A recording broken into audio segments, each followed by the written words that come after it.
Welcome, everybody.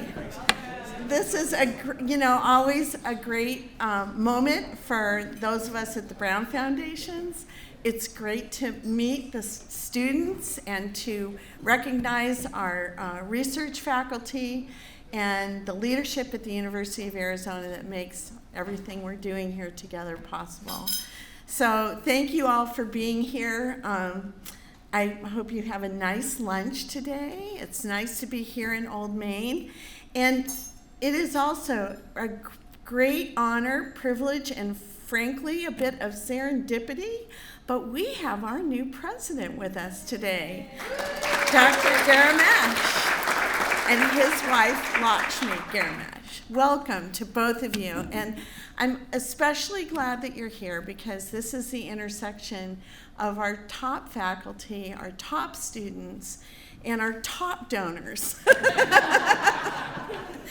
Seriously, Burr Brown was a company that my sister Mary and my father started in Tucson.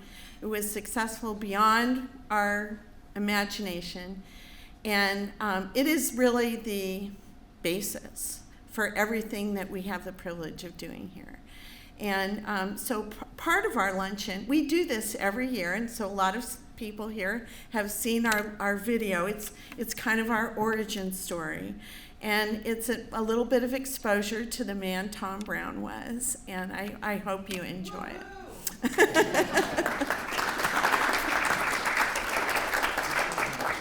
So we really do have a lot of dignitaries here today, and I want to acknowledge all of you before we get started so that the program today isn't me hopping up 20 different times to introduce yet another outstanding person. So I just would like to take a moment to acknowledge the leadership and the excellence that is in this room. So first of all, Dr. Garamash, thank you for coming. It's a pleasure to have you in Tucson. Welcome. And we also have the president and the CEO of the University of Arizona Foundation, J.P. Rosniak. And we have several deans here. Dr. Hahn, Dean of Engineering, Dr. Kanan, Dean of Eller, Dr. Garzon, Dean of Science, and Dr. Koch, Dean of Optical Sciences. So welcome to all of you. Also, we recognize the Gerald J. Swanson Scholars in Economics at this luncheon in addition to the Brown Scholars. And that is in honor of Jerry Swanson, who was a famous professor at this university for over 40 years. And his wife, Gwen Swanson, is with us too. So special welcome to you.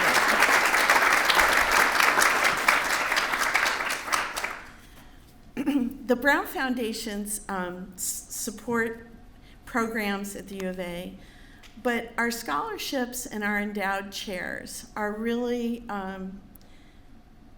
it's the way that we are trying to support excellence going forward into the future. We recognized excellence in teaching a few nights ago, and I was talking to Gwen. She said, "Oh, I like that phrase." What we're trying to do is expand our understanding of the world to the next generation and to push the boundaries of what those understandings are. And the people in this room are the people who are doing that. It's the most honorable thing on earth, really. So I would like to just take a moment and introduce some of the faculty who we support. Dr. Jennifer Barton, who is our endowed chair in engineering. She's also director of Bio 5 and working on innovative path-breaking biomedical engineering that will lead to early detection of ovarian cancer. So thank you for being with us. Then we have Dr. Ron Liang. He is in the College of Optical Sciences, and he works on optical imaging and also commercialization of innovation so that doctors worldwide can start taking advantage of his research and work. And these two are working together to miniaturize cameras and create diagnostic techniques that are minimally invasive. So that's fabulous. Thank you. We have Dr. JoElyn Russell, who is an amazing oceanographer here at the University of Arizona, but she's department head in geosciences and studying global climate and oceans and how those interact to impact climate change and improve our understanding so we can adapt to what is happening. Also at her table is Dr. Jessica Tierney. Jessica, it seems like impossible, but she's studying the last 500 million years of global climate to help us understand the relationships. And I would like to note that in 2022, she won the National Science Foundation Waterman Award, which is the highest award that NSF gives out. There was, I think, only 3 recipients for early stage researchers in our country.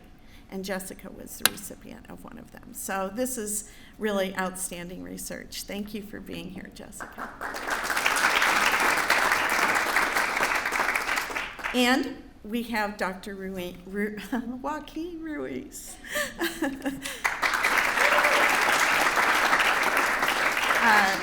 Joaquin was Carmi's predecessor as Dean of Science, and he is now the director of Biosphere 2, which is a unique in the world facility to look at ecological systems and to play with the variables that impact them so that we can get a picture of tomorrow today.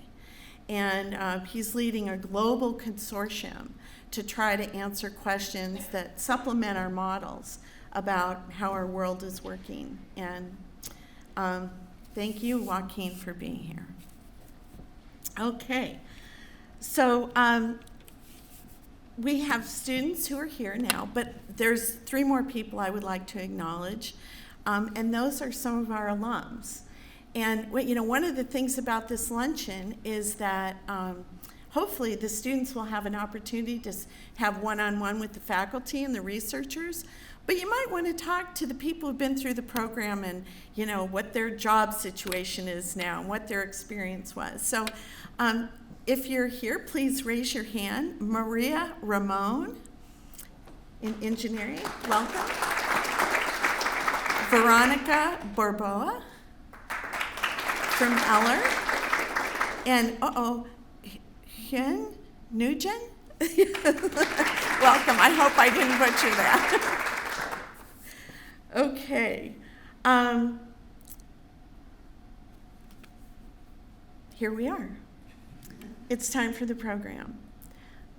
We have our video. We'll have our speakers. After the video, Dean Hahn will come up and start the program. But I would because it's such a special thing to have our new president here, I'd invite you to come up and say a few words if you'd like. Thank you, Sarah. Certainly the stars of the university. It's a huge place, but it ends up actually being a pretty small village. JoElyn and David were on the search committee that hired me. There might have been some others. So if you have any problems with me, blame them. There you go. All right. That's why I like JoElyn so much. Jessica, I was a National Science Board. I voted for your Waterman Award, so I'm very, we were there to celebrate your win. By the way, people, there are a lot of awards that you hear about. The Waterman is not like any other award. This is a truly unique, truly special award given to people under 40, but that are just amazing performers. It is one of the most competitive things you can get, and so that one you want to watch. So that, I'm just so pleased. When I was coming here, I think I mentioned it in my interview, that you got people like this. You got Carletta Chief, who won an amazing award working with Native American students and trying to bring them into the mainstream, et cetera. So, and by the way, you should also know that Sarah and her husband were probably the first set of donors I met at the university, because they took me to El Charro, and we had a wonderful dinner there. And she's so influential that the owner of the restaurant, signed a book and gave it to me, etc. So I know how important Sarah is. So when she invites me to things, I say yes. So it's not an accident that I'm here. Where else would I be? So, but all that said, let me just say that this is one of the most exciting, most important kinds of celebrations we have on campus. To celebrate our scholars, our scholarship winners, and our donors, it is such an important and really symbiotic relationship. Obviously, our folks that are giving back have had so much in their lives, and often from the University of Arizona, that they want to give back. And this is the new generation of leaders. These are the change makers. These are the leaders. These are the people who will be you, into the future. And so I have always held that we should not be at a university if we're not just truly focused on our students. Undergrad, grad, postdoc, all of that, right? How we mentor them, how we educate them, what opportunities we provide, that's our North Star. Everything else comes after that. And so, unfortunately, in our country, there are a lot of people who have great talent, but don't have the opportunity to attend college because of financial constraints. And so this is where, our donors give to a lot of things, and we'll welcome that. But the best kind of giving, Mary, to you and to Sarah and everyone else here, is where you're supporting the next generation, and that you're avoiding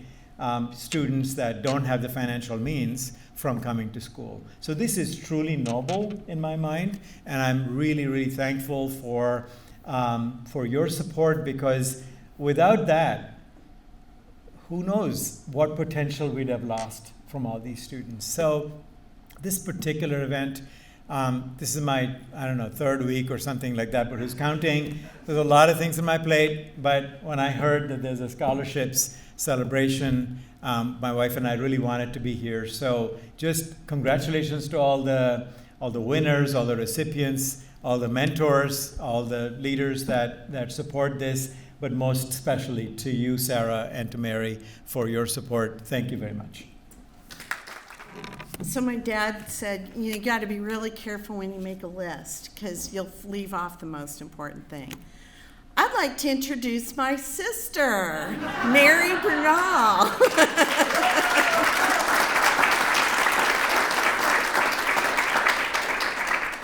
We're representing all the Brown trustees, but the others unfortunately could not make it today. But and I would also like to recognize Bobby Shore, who is our grants program director, and she's our lifeline to the U of A. And Paola, where are you? I thought I saw you. There you are.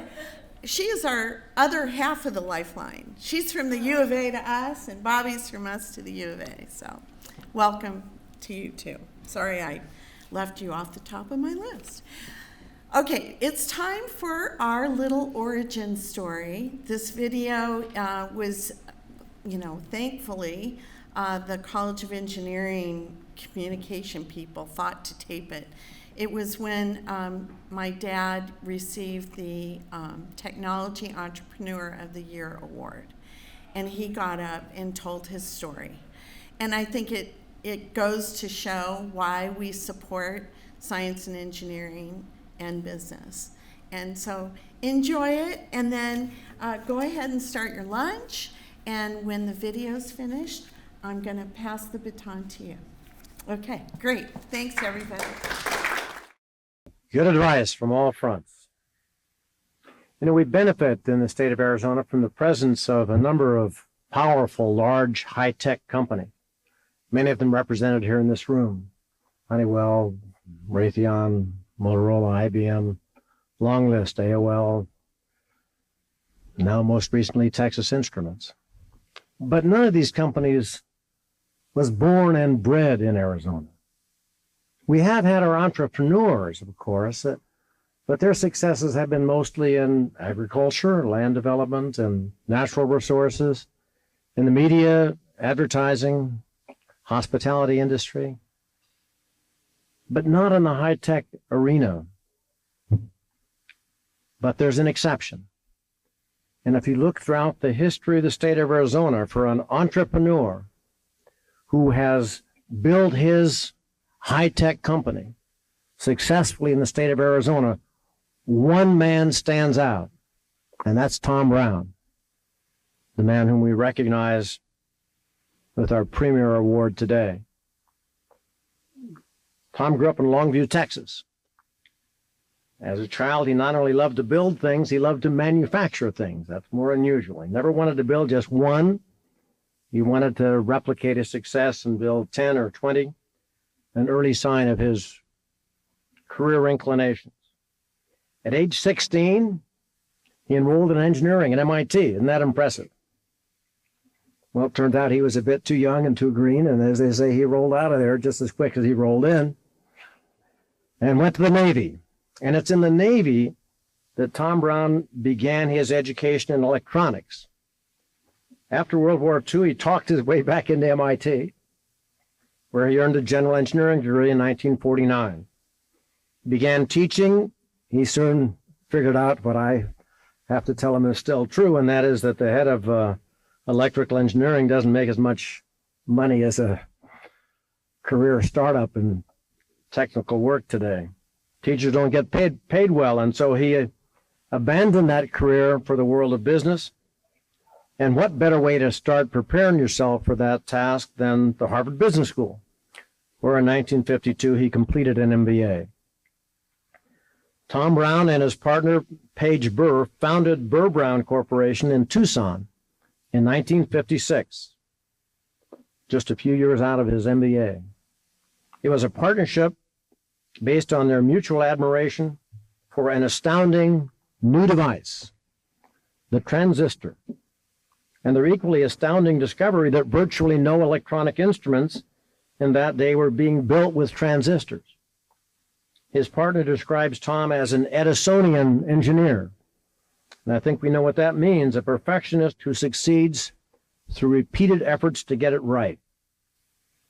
The company struggled initially, and Brown paid himself no salary for the first 3 years, until in 1959 the company showed its first profit. He eventually bought out his partner, and in 1983, Burr Brown went public. Tom Brown dabbled with semi-retirement in 1976, when at age 50 he stepped down as head of day-to-day operations.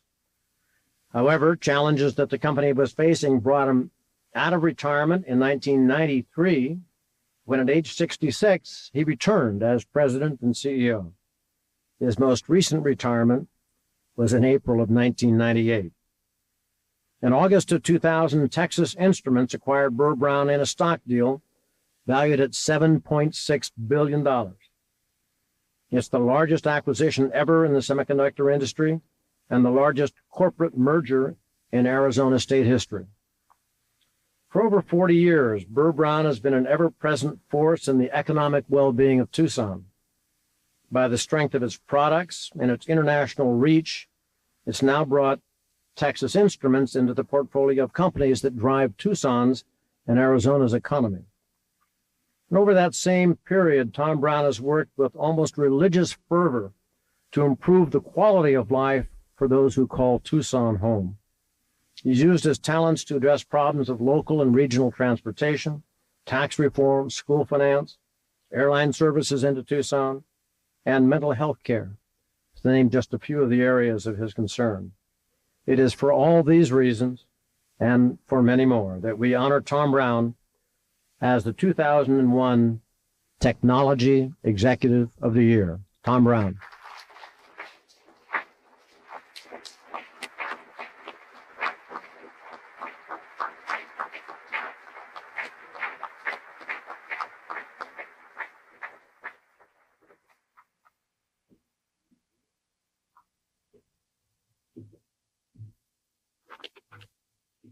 Here's the deal.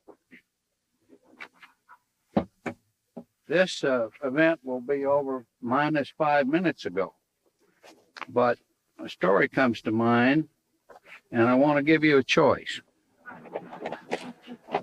I'm going to tell you, I think, an amazing story about the convergence of engineering, management, and serendipity. You should feel free to leave whenever you have to leave or whenever you want to leave.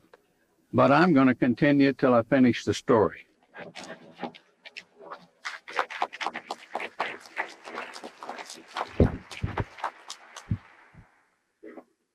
I want to show you a vacuum tube. A vacuum tube is what all electronic equipment was made using in the 1950s and later on. When the transistor came along, which is represented by one of these tiny little chips, that represented a windfall change, a watershed change in what was going to happen in electronics. Now, I've done some awful dumb things in my career. I want to tell you about some of them. First of all, I thought that you didn't have to go to class in order to graduate from college. I thought at the time of graduation, though I was somewhat of a civil engineer, that we had enough roads in this country, and we didn't need any more roads, particularly in Connecticut. But that was the very beginning of the interstate highway system. I didn't see that coming.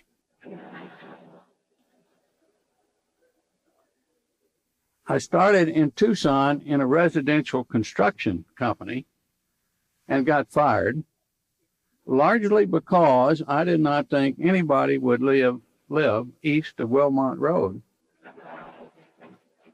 which now over half of Tucson lives east of Wilmont Road. I never go there anymore. I had another brilliant idea that 20 years ago, that we could fix all of our transportation problem if we would just absorb 25 cents a gallon gas tax in order to fund it. I did the analysis. It was conclusive. It was absolutely correct. And I thought all I had to do was go to the legislature and explain it to them, and they would do it. They passed a 2-cent gas tax and told me to go back south of Nogales.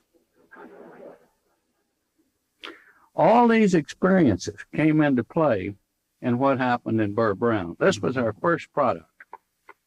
Consists of batteries and 4 transistors. That evolved over the years into smaller and smaller amplifiers, smaller, cheaper, better, more reliable, and cool. One of the big problems with vacuum tubes is they had no reliability, which meant that if you got 1,000 of them together to make a computer, the computer might run for an hour, and then one of the vacuum tubes would break and you'd shut the whole computer down. It was the reliability of the transistor that enabled all the new things that have happened in the last 50 years, of which we all now take for granted. Computers, handheld computers, all kinds of servo systems, to automatic pilots, to CAT scan machine, all of that made possible because the transistor was small, could run on small voltage, and was so reliable that you could get thousands of them working for hundreds of thousands of hours. But that was a big deal. Now, I did one smart thing in my whole career. When Page Burr sent me that transistor and I hooked it up and I saw what it would do, and I learned that nobody else was making any equipment utilizing transistors, a light bulb turned on. Well, that was one hell of a good idea. I stuck with that for the last 45 years. And we evolved our product, grew the company, learned a lot of things about management along the way, and by plagiarizing and reading and going to university classes and going to seminars and so on. We had a director that joined us, wanted to buy the company out in 1982 or something, offered me $50,000 for it, and I thought I would take it. But the Southern Arizona Bank encouraged me not to sell for that and to stick with it. We were still not making any money to speak of. So I convinced him to become one of my directors. He was the most valuable director I think I ever had. His name was Walter Baird. He was the founder and CEO of Baird Atomic in Boston. Baird Atomic never did too well. Walter made an awful lot of mistakes, and he was willing to share those mistakes with me. One of the favorite stories I remember from him was, he says, you've got to do your counting right. Now, in my company, we don't use LIFO or FIFO to value inventory. We use FISH. That's F-I-S-H, which stands for first in, still here.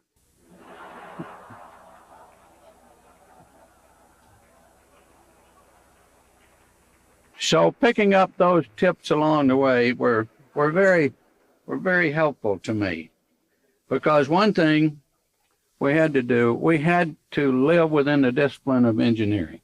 We had to have good products. You could not avoid Ohm's law, and you had to understand feedback. In the management area, that's not quite so precise and rigorous, but there are a lot of principles and laws you got to understand to make that work also. But after you've done all of that, if you've heard from other people, you've got to have a heavy input of serendipity or luck. And we had a lot of that. And you got to make enough mistakes to get your humility factor where it belongs. And you can learn from that too. The first 25 years was growing, and it was fun. Everything was new. It was fun working in the kitchen sink, developing printed circuits and in a closet for darkroom, and making a product that was shot to the moon on the Ranger program. First thing from the Earth to crash on the moon was a product that I held and worked on in my kitchen. Well, that's very fulfilling in a way. And everything was kind of like that. Pick a new subject, any piece of equipment. We'll make it with transistors. We'll make it work. The next 15 years was more work, not quite as much fun. We were being overrun by the semiconductor industry. We had to get in it. We didn't have any money to get in it because it was big capital investment. So we had to partner with Motorola and Sprague Electric and several other companies in order to get our foothold in semiconductors, which we eventually got our own factory to do. Now, you take some of these semiconductors, and this, I think you can see them, perhaps. Every one of those little chips may have anywhere from 20 to 1,000 transistors in it. Now, think of the impact of the cost and the size and the heat that the transistor improved upon the old vacuum tube, which sat there and lit up like Christmas trees. So hot you had to have a special house to run them in. Well, did you know, you probably don't even know what one looks like now, because I don't think anybody's used them for 30 or 40 years. So we had to have one break. I have just 4 or 5 things I'd like to say about the secret of success, if we have the secret. You've got to have good engineering and products. And you've got to have good management. And to have those, you've got to get into an area that is a market that's expanding and growing so much and so fast that it leaves room for a lot of mistakes for those in it. Management principles are pretty simple too. We had to have a good purpose, a noble purpose, I called it. We wanted to do something, make something for the benefit of mankind. So, did our product meet that? Did our product offer the best price to our customer for the performance we were selling? And could we build it at a cost less than that price? And could we continue to run and grow a business out of its own earnings, which we pretty much did for the last 45 years, although we did become publicly held in 1983 because we had to raise some money to get into the semiconductor world. Well, our products had to serve a real need. They had to have, or we had to have, some unique competence in order to build them. And we didn't need, nor did we have, an awful lot of competition. So it was a nice world to work in. We had a corporate culture that was very helpful too, and that we did try to set clear and noble goals, attract and retain the best of competent people, earn a reputation for integrity and competence, had to show a lot of respect for individuals that associated with the company. We had to expect that everyone would act in their enlightened long-term self-interest. While I take credit for founding the company, I do not deserve the credit for its success. The people deserving that credit were some 6,000 employees that passed through Burr Brown over its history, 25,000 customers that helped us along the way, the University of Arizona with its courses and its graduates, and its help from its faculty, going all the way back to Tom Martin, head of EE department there. Granino Korn, the father of analog computing, that was really the operational amplifier, the heart of the engineering and the products that we made. Our community helped us a lot, and the state. And we had a good environment, economic, to work and grow in. Those combinations of people helping us really deserve the success of Burr Brown. Now, no one has left yet, so it gives me a chance to tell a story that I heard from Jack Davis about a man who was a luncheon speaker and prepared his long luncheon speech, and he gave it, and as he was giving it, he noticed people started to getting up and going and leaving the room. And as he was nearing the end, he found there was only one person remaining in the room, and that was a man who was sitting on the front edge of his chair and looking very intently at the speaker. The speaker finished, said, "Sir, I just have to ask you, what did you find so interesting about my speech?" And the man said, "I'm the next speaker."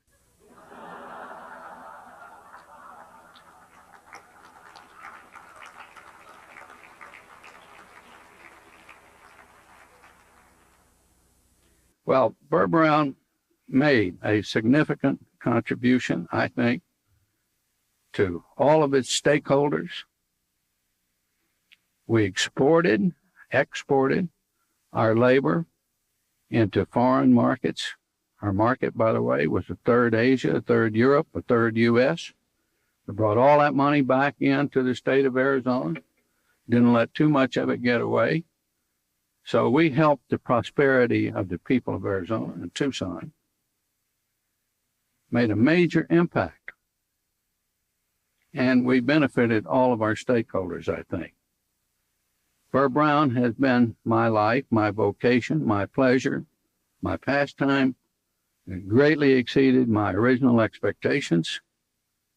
And I wish any of you in a starting or continuing position the same degree of serendipity that Burr Brown enjoyed, and thank you all for listening. And remember, there was once a place called Burr Brown.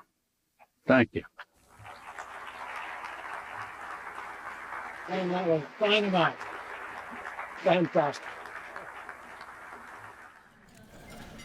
So my name is David Hahn, and I'm the Craig M. Birch Dean of the College of Engineering. Thank you, President Garamella, for your thoughtful words. You really, I think, captured the essence of this lunch, so thank you. And thank you, Sarah and Mary and the Thomas R. Brown Foundations for hosting this wonderful event and for your true dedication to the University of Arizona. Seems hard to believe that this year begins the third decade of the Thomas R. Brown Distinguished Scholarship in Engineering. I can't thank the Thomas R. Brown Foundations enough for giving our students not only a scholarship, but a lifelong connection. A connection nurtured through this annual luncheon, through your encouragement, and your belief in their ability to succeed and make a difference. More than 85 scholars have graduated from the College of Engineering in the past 20 years through this program and gone on to make their mark in the world as doctors, professors, NASA engineers, and more, demonstrating the positive impact of the Thomas R. Brown Scholars on society. One of our alums is Dr. Mark Lauer, a material science and engineering graduate, Bachelor's of Science in 2008 and PhD in 2015. He reached out to share that he is now a research scientist at Virginia Commonwealth University. Mark wanted you to know that he always enjoyed this luncheon and will be forever grateful for the Foundation's support in his studies all those years ago. We have a recent engineering alumnus in the room today, as you noted, Sarah, 2024 graduate, Maria Ramon. Maria was one of our student speakers last year and is now employed at Caterpillar here in Tucson. It's always nice to see you, Maria. I would also like to take a moment to recognize the College of Engineering Thomas R. Brown Distinguished Chair, Dr. Jennifer Barton. As many of you know, Jennifer. And as Sarah mentioned, Dr. Barton develops optical imaging devices to detect cancer at the earliest stages. With her particular focus on ovarian cancer, one of the leading causes of cancer deaths among women, Dr. Barton's research has the potential to save thousands, hundreds of thousands of lives. Dr. Barton is also a terrific mentor and takes great pride in supporting the success of her students. With the backing of the Thomas R. Brown Foundations, Dr. Barton's lab continues to make substantial progress, including a recent successful clinical pilot study that showed the feasibility of their approach. This is a fantastic achievement, Dr. Barton. Would you please stand to be recognized, even though we did? I'm very proud of your efforts, Jennifer. At the College of Engineering, our students are thriving and making great strides on their educational journey as part of the largest and most diverse cohort we've ever had in the college, and we're very proud of every one of our students. Today, we're especially proud to celebrate this year's College of Engineering Thomas R. Brown Distinguished Scholars.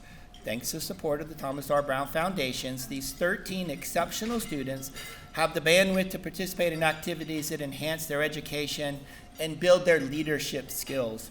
9 have held internships, 9 have participated in research programs, 6 have tutored or volunteered to serve others, 11 participated in more than 20 student clubs and societies, 5 of them in leadership roles, including Lionel Alsmonzar, who is not here today because he is on the executive board of the Society of Hispanic Professional Engineers and is attending their annual conference right now in San Diego. It's my pleasure to introduce the scholars who are with us today. Please stand when I call your name. Henry Calkins. He might arrive late. He's taking a fluid mechanics exam. Is Henry here? Okay. Loudon Dumlin.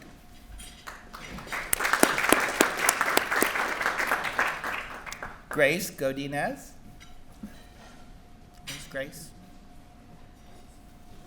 Kate Hartke.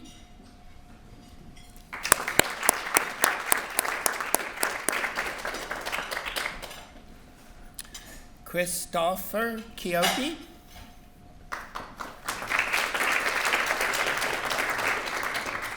Isabella Mixton Garcia. Ohaba Solomon. Jason Thorpe. And Ilana Venezuela. Congratulations. It's now my pleasure to introduce this year's engineering student speaker, Kate Hartke. Kate is a senior pursuing a degree in environmental engineering with minors in mathematics and chemistry. She is originally from Effingham, Illinois. As a University of Arizona student, Kate has served as a math tutor for students here on campus, studied abroad in Namibia, Africa, and completed an undergraduate research program at Ithaca College in New York. She has also had an internship at Pima County Tres Rios wastewater treatment plant. Kate's future plans include completing her accelerated master's degree in environmental engineering here at the University of Arizona. She wants to pursue a career involving water treatment and management. Please join me in welcoming Kate. Good afternoon, everyone, and thank you for being here today. At the end of the last semester, it was really difficult for me to comprehend that it was going to be senior year. I had the opportunity this summer to see how far I've come since freshman year, not just regarding academics, but also regarding resilience and self-sufficiency. Starting in June, I had the privilege of participating in the University of Arizona's New Start program as an embedded math tutor. If you've never heard of this program, it's an opportunity for newly graduated high school seniors to come to campus for 6 weeks, earn a few college credits, and learn about campus life. Although my main job was to help these incoming freshmen navigate difficult math questions, a significant secondary job became apparent to me within the first week, helping these students learn about their new environment, responsibilities, and resources.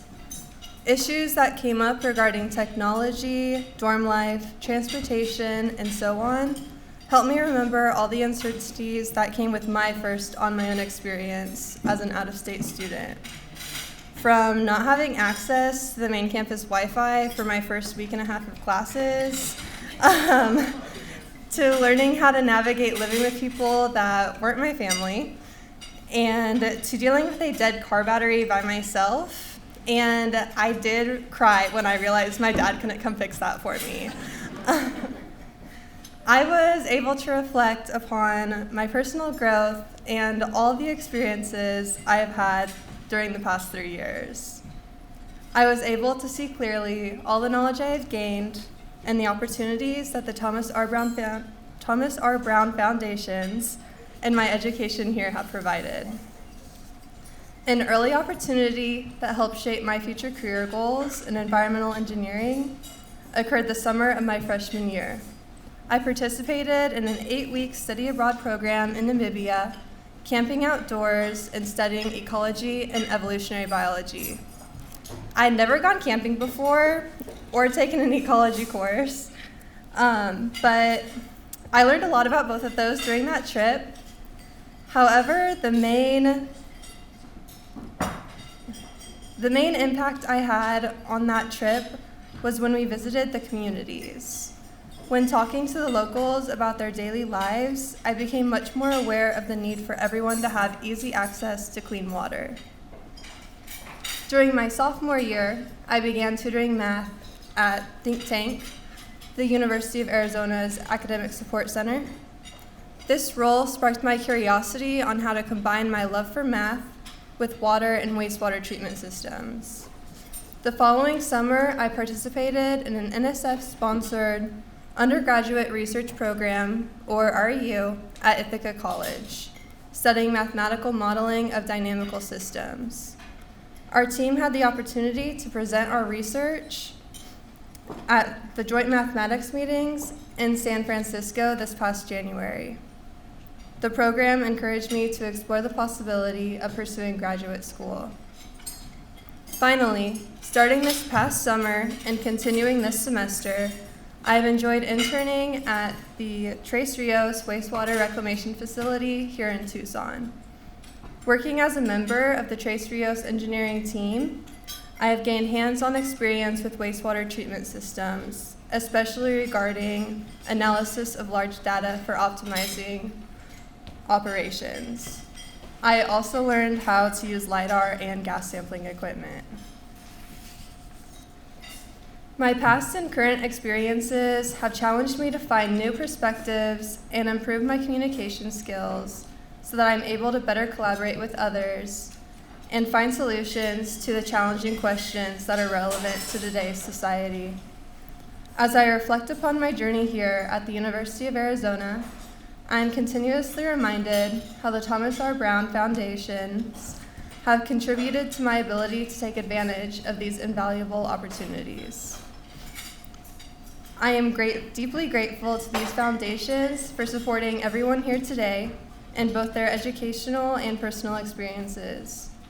I know that my fellow students also appreciate how this scholarship helps us all on the path to becoming future engineers. Thank you. Good afternoon, everyone. I'm Dean Karthik Kannan of the Eller College of Management. It's a pleasure to be here with you all. First of all, let me start out by thanking Sarah and Mary for all, and the Thomas Brown Foundation's folks broadly, for all that you've done for our college, the institution, and the community at large. Thank you very much. We have, as David mentioned, you've had an amazing impact all these years helping out with our students, our faculty. And in that regard, I want to highlight about one of our faculty members, Sinchun Chen. Dr. Chen still holds the Thomas R. Brown Chair in Management and Technology. He is unable to join us here for a very, very important reason. He's working in TSMC. He's on leave of absence from our college. He's working in TSMC and influencing what TSMC, Taiwan Semiconductor Manufacturing Company, is doing with respect to AI. He's had an amazing impact in the college, and he started a company which was sold to IBM eventually, and Sarah and Mary and the foundation's folks, thank you for your support in having a chair for his work. We are also especially thankful for your flexibility this year because we were able to use the funds in different regards while he's on leave of absence. So thank you again.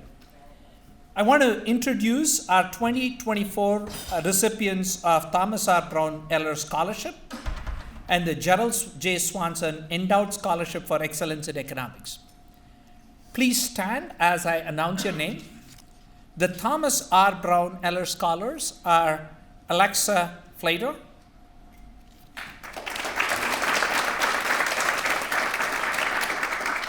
Olivia Howe,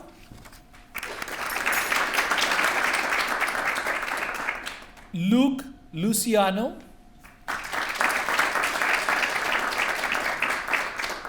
Vivian Nguyen, Vivian is not here, Olivia Rubio, and Grace Williams. The Gerald J. Swanson Endowed Scholars are Ella Anderson,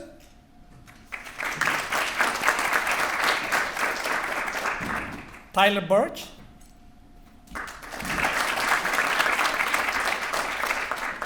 Lauren Doyle, Desiree Hoagland, Cameron Magers, Ananya Sinfi, Anderson Wages, Kylan White, and Emma Wang. Before I introduce the student speakers, I wanted to give you a quick update about what's going on at Eller. Many great things are happening at Eller. Our ranking right now, we are number 7 in public institutions. I think we moved up one ranking, and we beat Purdue University. Suresh and I have something common about that. Yeah, we'll be there. And our MIS is ranked number 2. We moved up 1. We beat MIT this year.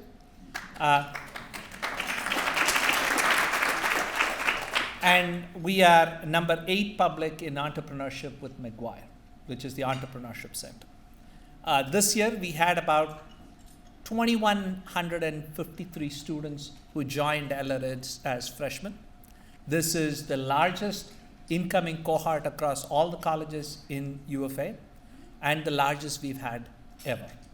And we are grateful for all the support we've received, but it's fantastic to have that much of interest in our business school.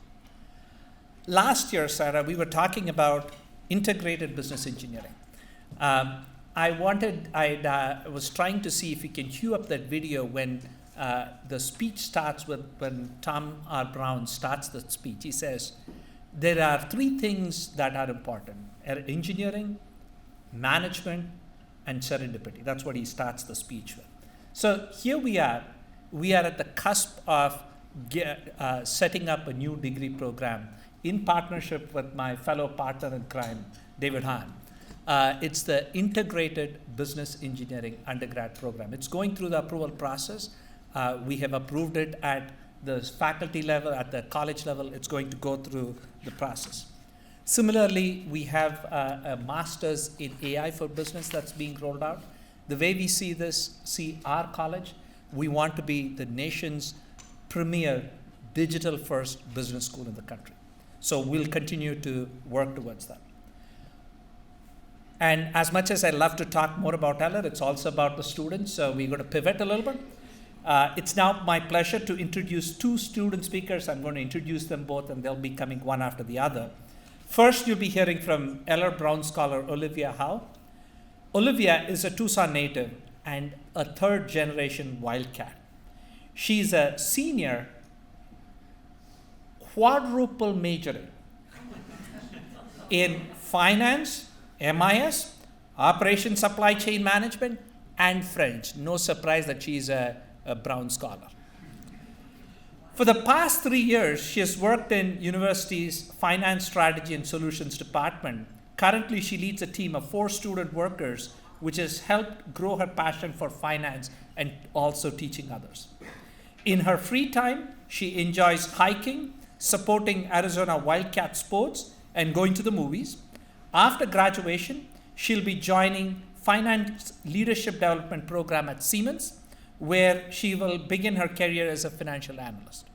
And I'm going to pass the mic to her soon after I introduce the next speaker, Kylan White. Kylan is from Phoenix, Arizona, and is currently a junior majoring in economics. He's involved in a variety of Eller clubs and activities, such as the Eller College Dean's Council and the Eller Economics Advisory Board. He also works as a resident assistant in the student dormitories. In his free time, Kylan enjoys playing piano and intramural sports. Kylan is passionate about expanding music education, and after graduation, he hopes to attend law school to further support underserved communities. So without further ado, I want to invite Olivia here. Thank you, Dean Conan. So good afternoon, everyone. My name is Olivia Howe, and I'm honored to be here today to share my journey as a student at the University of Arizona's Eller College of Management and to express my heartfelt gratitude for receiving the Thomas R. Brown Scholarship.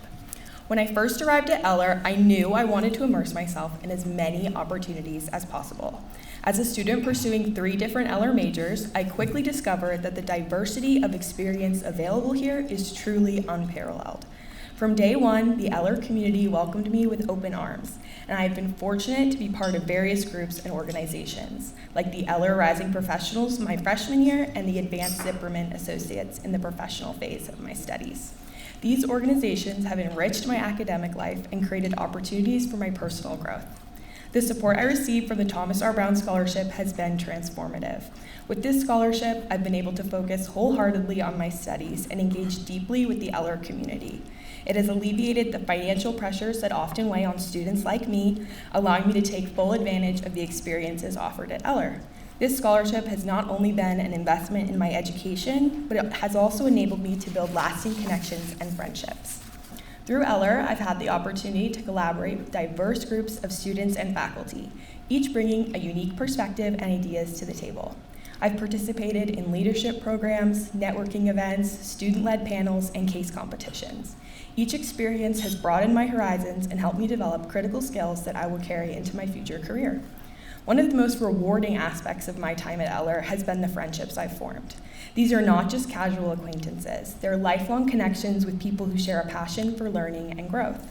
Whether we're studying late into the night for exams, supporting each other as we face challenges, or celebrating our achievements together, these friendships have made my journey incredibly special. Eller has also introduced me to career opportunities I never could have imagined. Through workshops, guest speakers, and internship programs, I've been exposed to various industries and roles that align with my interests. The mentorship I've received from faculty and alumni has been invaluable, guiding me toward paths that will positively shape the rest of my life. All of these experiences and relationships I've built have directly led me to the finance internship I pursued last summer and to the full-time job I'll begin in June. As I look ahead, I'm filled with both excitement and gratitude. The lessons I've learned and the connections I've made at Eller will undoubtedly influence my future endeavors. I'm proud to be part of a community that values innovation, collaboration, and the pursuit of excellence. In closing, I'd like to extend my deepest thanks to the Thomas Hart Brown Foundation for their generous support and for believing in students like me. The Brown family's commitment to fostering the next generation of leaders has made a significant impact on my life and the lives of many others. I thank you for allowing me to share my experiences. I look forward to what the future holds, both for myself and for the incredible community we have at Eller. Thank you. Good afternoon. My name is Kylan White. I first want to express my gratitude in receiving the Gerald Swanson Scholarship for Undergraduate Excellence in Economics and for the investment in my educational ambitions. I'm speaking today to share a little bit of my story, what I've learned during my time here at Eller, and finally how this scholarship will impact me and contribute to my story. One of Eller's core values in their mission statement is inclusion, defined as creating a community where everyone thrives. As a freshman arriving at the University of Arizona, I didn't understand the true meaning of inclusion at the time. A few months into my freshman year, I had the opportunity to complete a service fellowship through an organization called the Institute for Citizens and Scholars. This organization asked me to identify a change I wanted to make in my local community, the city of Tucson. Music education is an area that is often underfunded and underappreciated in Arizona public schools. I know this because I've grown up in Arizona all my life in the public school system, playing the trumpet. Due to a lack of funding, many children don't have access to instruments or music teachers in their lives. I don't know if you all know this, but playing an instrument is really expensive. Many of my peers played broken or damaged instruments in high school because the school couldn't afford to fix them or buy new ones. So I knew how important music education is and how much of an impact it makes in people's lives. I partnered with other students in a Salvation Army branch across Tucson to provide free music lessons and summer camps for children and also fundraise thousands of dollars for instruments. I realized how much I love the work that we're doing in the area of music education. This project has just really transformed my view on the meaning of community and how socioeconomic environments contribute to community experience. Contributing to my community is something I've developed a deep passion for, and now, through the Institute of Citizens and Scholars, I also get the opportunity to serve as a mentor for other students developing projects. And one of the things I'm most thankful for from this music project story is the other students and mentors that helped me. Watching the video and what Mr. Brown said about just the impact of community on his business, I feel like I've just really resonated with that and had a similar feel just being in the Eller College. I wouldn't have seen success in my developing music project without them, and just all these advisors and mentors. The thing we all shared was being part of this Eller community and just really wanting each other to all succeed. So as I began to integrate myself more into Eller, by joining clubs, I got a job at the front desk, which just allowed me to meet so many people. Eller became my community. And when I think about where I want to go next after undergrad, I've discovered I really want a job that allows me to contribute to my community. And I'm confident that the skills I'm learning through my economics degree in Eller will empower me to create this type of change. The Gerald Swanson Scholarship specifically will empower me in two ways. I plan on studying abroad in Athens before the end of my undergraduate degree, I'm super excited about that. I'll get to develop a global perspective and study financial and political economics. And I'm just really excited to see where that takes me. The next significant step in my educational journey that I will make is applying to law school, where I hope to build a better skill set and make an even bigger impact in the future. And these opportunities are something the Gerald Swanson Scholarship has now given me that I will not otherwise have. I'm very humbled to receive this scholarship, and on behalf of all the Gerald Swanson Scholarships, we're just so appreciative of the investment into our futures, and thank you so much. I'm delighted to be part of this gathering to celebrate the distinguished faculty, endowed chairs, and the impressive student fellows and scholars, all supported by the Thomas R. Brown Foundation. I'm Carmi Garzione, Dean of the College of Science and a proud alumna of Geosciences in the College of Science. In my 4th year as Dean, it remains very clear to me the many ways that the Thomas R. Brown Foundation has positively impacted the University of Arizona and our community. Over the years, the foundation has touched almost every part of this campus. Importantly, they have invested in the people and the programs that emulate Thomas R. Brown's values and strengths: education, innovation, mathematics, science, engineering, entrepreneurship, and economics. The foundation has made these critical investments with an eye toward securing a brighter future for our entire community and our world. And for that, we are grateful. I'm grateful that the trustees had the vision and foresight to establish the Thomas R. Brown Distinguished Chair in Integrative Science in the College of Science to address the pressing issues of our time, such as global climate change. We really need experts who are able to integrate knowledge across the universe and beyond. The individuals who have been awarded the Distinguished Endowed Chair have demonstrated their ability to lead complex, multi-agency research programs, expanding our knowledge and making far-reaching discoveries. Dr. Joellen Russell, University Distinguished Professor. Joellen, can you stand up and give a wave?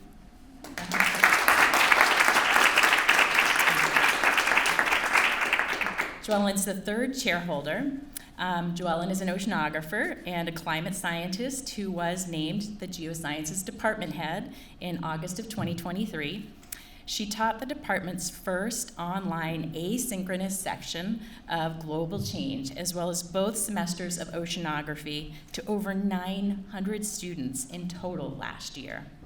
Additionally, Joellen co-chaired the Provost Search Committee and served on the President's Search Committee for the University of Arizona. And over the past year, Joellen has participated in more than 50 television, radio, and newspaper interviews representing science moms and/or the University of Arizona for organizations across Arizona and the United States, discussing various topics, including the epic heat dome that baked the entire Southwest this summer and Arizona's push to have heat waves included as disasters covered by FEMA. She and her team were recently awarded a $9.5 million grant from the National Science Foundation for SOCOMS-3, the 3rd installation of the Southern Ocean Carbon and Climate Modeling Observations. So Joellen's work has been so impressive that her appointment as chair was extended, and enabling the college to have 2 Thomas R. Brown Distinguished Chairs in Integrative Science at the same time. And that brings me to Dr. Jessica Tierney. Jessica, can you please stand? Give a wave. Professor in Geosciences. And as you heard, in 2022, Jessica earned the honor of being the newest Thomas R. Brown Distinguished Chair in Integrative Science. And at nearly the same time, she was also recognized as one of the scientists receiving the Alan T. Waterman Award, which is the very highest honor that the NSF bestows on early career scientists. Extremely competitive, and our first award winner here at the University of Arizona.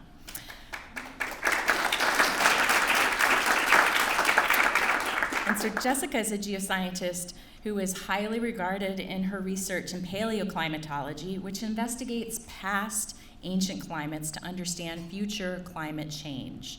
Last year, Jessica was selected to be an AGU College of Fellows Distinguished Lecturer, and this program by AGU allows any institution to request a live virtual talk from an AGU fellow so that their students can learn about cutting-edge research.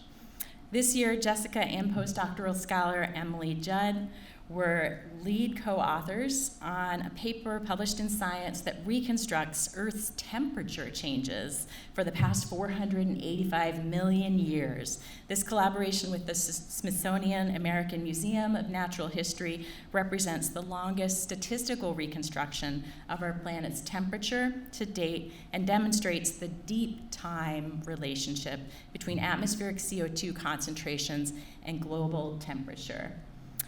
The jury is no longer out on this one. People, CO2 does relate to and influence global climate. And Jessica's work is prominently displayed at the Smithsonian Museum along with her collaborators. So additionally, in partnership with the United States Geological Survey, the National Park Service, and archaeologists at Bournemouth University in the UK, Jessica and her graduate student are reconstructing temperature and rainfall patterns for playa sediments in White Sands National Park, where the oldest human footprints in North America have been found. And yes, those were dated here at the University of Arizona. And so we're really, proud of these incredible contributions. In addition to these two endowed chairs, we have 3 outstanding students honored with the Thomas R. Brown Foundation Distinguished Graduate Fellowship in Integrative Science, whom I'll introduce right now. And when approaching us to establish these fellowships, the foundation wanted to emphasize climate change, environmental change, and human influence on climate. And they really couldn't have picked a better topic for trailblazing at the University of Arizona. They chose to invest in departments, geosciences, hydrology and atmospheric sciences, and ecology and evolutionary biology because of their focus on this area. These departments were literally first of their kind in the world in terms of the integrative approach they took. And for that, they are recognized in the world as some of the best programs, not just nationally, but internationally. And so it's truly to that tribute of Thomas R. Brown's integrative nature of approaching problems that these departments are as well established as they are. Our first recipient, Isabella Wheeler. Please stand, Isabella.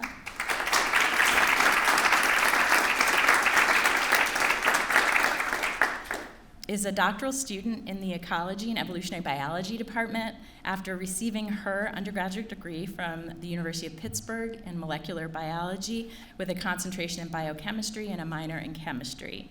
And she is an integrative researcher with a strong background in molecular biology, immunology, and parasitology. Her impressive academic record, intellectual maturity, and research interests make her an exceptional student. Isabella's research focuses on the ecological and evolutionary responses of Galapagos finches on the ecology, of Galapagos finches on the avian pox virus. And so by applying molecular techniques, she aims to address questions in the conservation biology and global change realm. And this outstanding work, supported by the Thomas R. Brown Foundation, earned her a place in the NSF Graduate Research Fellowship Program, which she will begin in summer of 2025. Congratulations.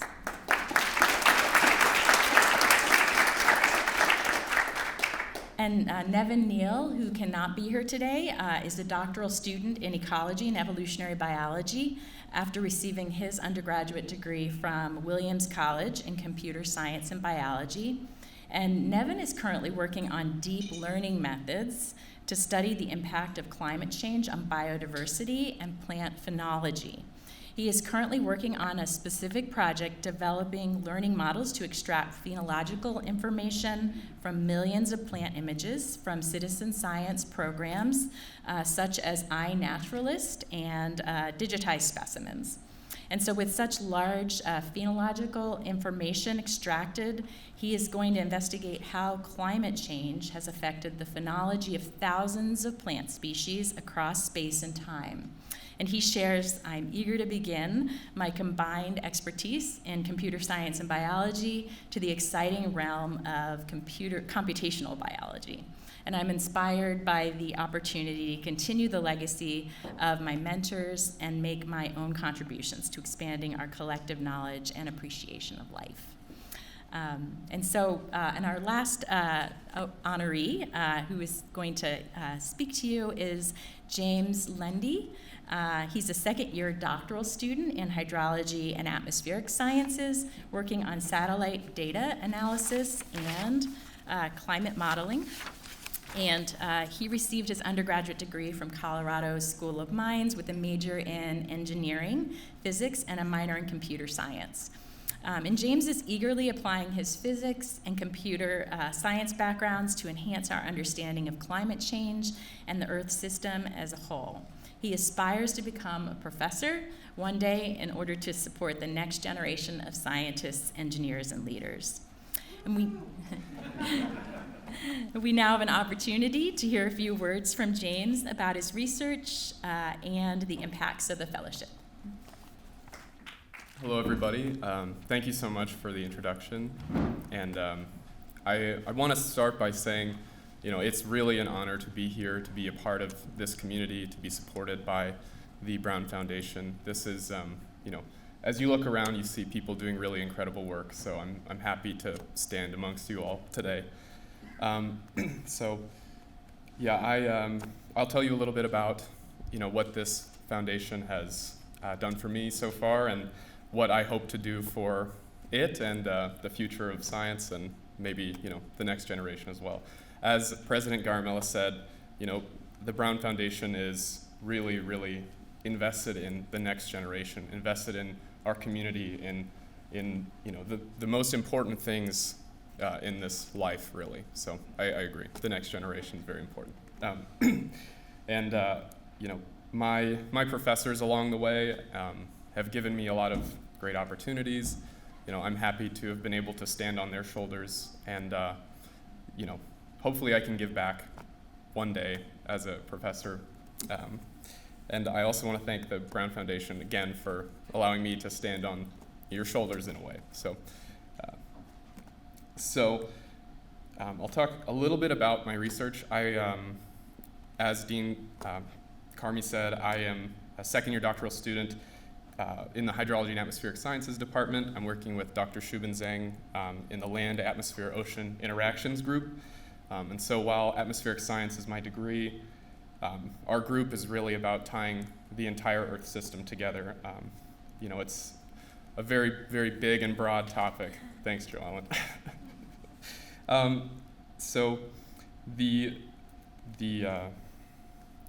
Let's see. Sorry, I get a little lost sometimes in these public speaking situations, so you'll have to forgive me. But right for professors, they get lost too. Yeah, hopefully I'll be able to improve on that in the next for my next position. Thank you. As was mentioned, I'm working on climate modeling and satellite data analysis. Some important things that I've been able to work on thanks to the Brown Foundation, thanks to my advisor, and thanks to the U of A, have been, this summer I started learning a lot about climate modeling, and these models are very, very large computer or compilations of computer code that have been developed over hundreds of thousands of hours. Countless people have worked on them, and they're always changing and improving, and so I'm hoping to be able to make an impact there. So one of the ways we try to improve these models is by a sensitivity analysis. This is a little bit about this project I'm working on. So essentially, you want to adjust the inputs of the model and observe the outputs to see if they're consistent with our expectations. So right now, we're looking at vegetation thickness. So if you imagine a tree with no leaves on it versus a tree with a regular amount of leaves or very densely populated vegetation. We know that trees and vegetation have a lot of impacts on our weather, on our climate. Clearly, in Arizona, if we had, a little bit more canopy coverage, it might be nicer to sit outside in the summer. that's an area that we are starting to try to dig deeper into. Preliminary results from our research is showing we're heading in the right direction. As for a place we can make a good improvement. So I think, I guess I don't really have that much else to say. I'd love to meet you all and talk with you. I'm really lucky to have gotten to talk with some of you today. But I really look forward to the next few years, and I hope you see my name in the papers one day. So. The heart kind of comes out of your chest. Wow, so impressive what you guys are studying, what you're doing, what you aspire to do. We fortunately have Dr. Thomas Koch with us today for lunch, who we didn't expect. But I don't want to overlook you, and if you would like to say something about the new endowed chairs that your predecessor, that's such an inspiring story as well. Dr. James Wyatt really underwrote incredible opportunity for the College of Optical Sciences. And, well, I don't know, I don't want to put words in your mouth, but come say something if you'd like.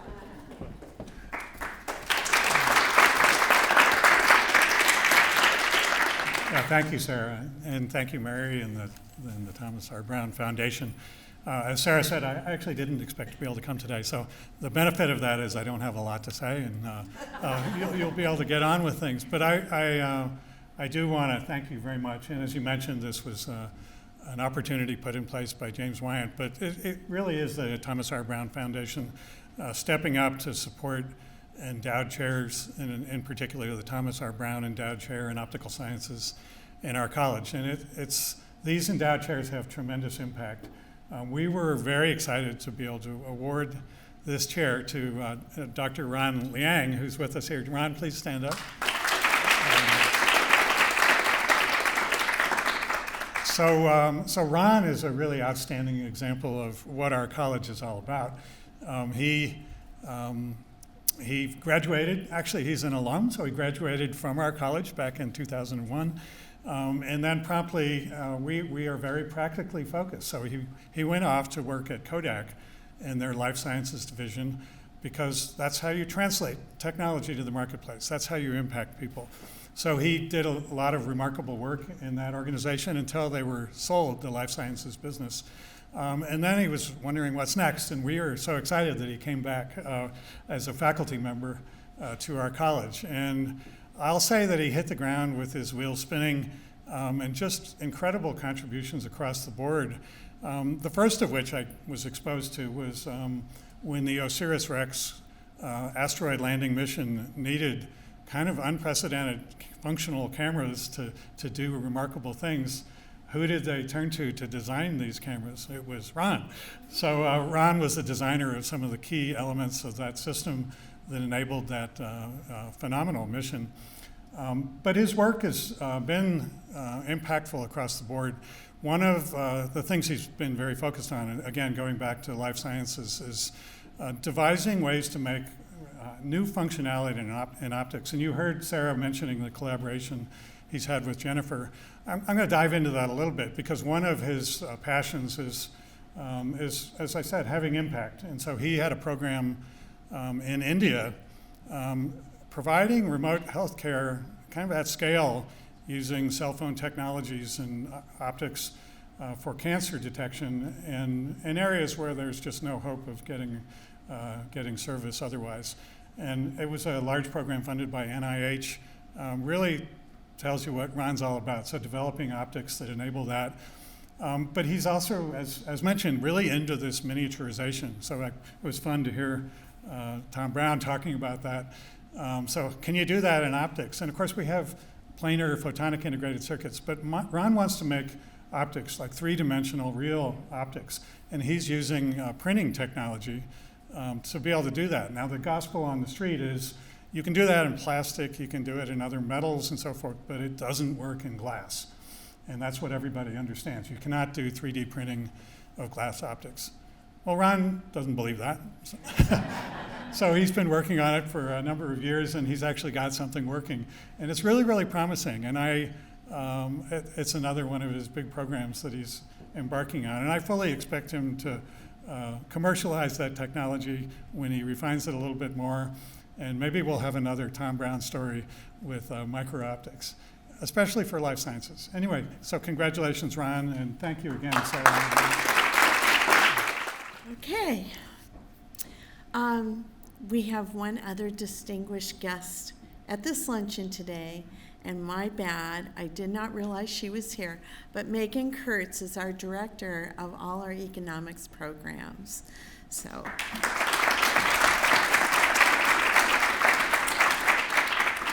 Brown Foundations are very lucky to have the staff that we do. You guys do a great job. So, lunch is over. We've heard remarks. Our hearts are thumping. It's time for photos.